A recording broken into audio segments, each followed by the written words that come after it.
এইটো হয় মেছোৰ পৰা অৰ্ডাৰ কৰা এটা প্ৰডাক্ট হয়। তো চাওক মেছোৰ অৰ্ডাৰবিলাক কেনেকুৱা আহে। আচলতে কেতিয়াবা খুব বেয়া আহে, সেইটো কাৰণে মেছো চবে ভাল নাপায়। তথাপিও মানে কেতিয়াবা ভাল বস্তু পোৱা যায়। তো মই এতিয়া পালোঁ দুইটা বস্তু বহুত ভাল আহিছে। চাওক, এইখন হয় টাৱা আৰু ৰুটি বনাবৰ কাৰণে বেলাইন এটা আনিছোঁ আৰু এখন পিৰা আনিছোঁ।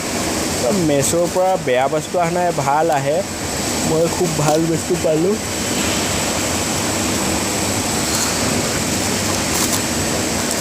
তো ময়ো এইটো খুলি চোৱা নাই, এতিয়া খুলি আছোঁ। আপোনালোকে মোৰ লগত চাই থাকক, ময়ো চাওঁ, আপোনালোকেও চাওক। এইখন পিৰা হয়, খুব ধুনীয়া হয়। ৱেইটটো অলপ কম আছে। ৱেইট কম থাকিলে কি হ'ল, এইটো আৰু নিজেতো আৰু অৰ্ডাৰ দি বনোৱা নাই। চেগুন কাঠৰ নহয়, এনেই কিবা কাঠ হ'ব আৰু। চেগুন কাঠৰ হ'লে বেছি ভাল হয়।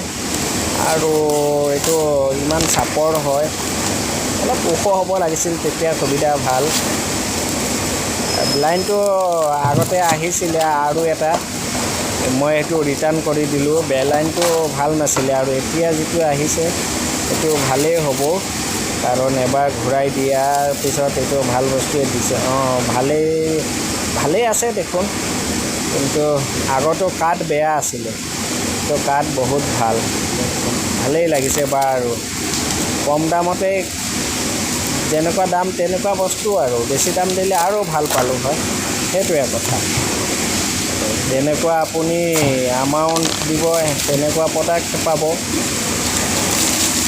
পিৰাখন উলিয়াই চাই লওঁ কেনেকুৱা হয়, ফটোত দেখাৰ দৰে দিছেনে। কেতিয়াবাতো ডিফাৰেঞ্চ বাই চান্স কেতিয়াবা আহি যায়।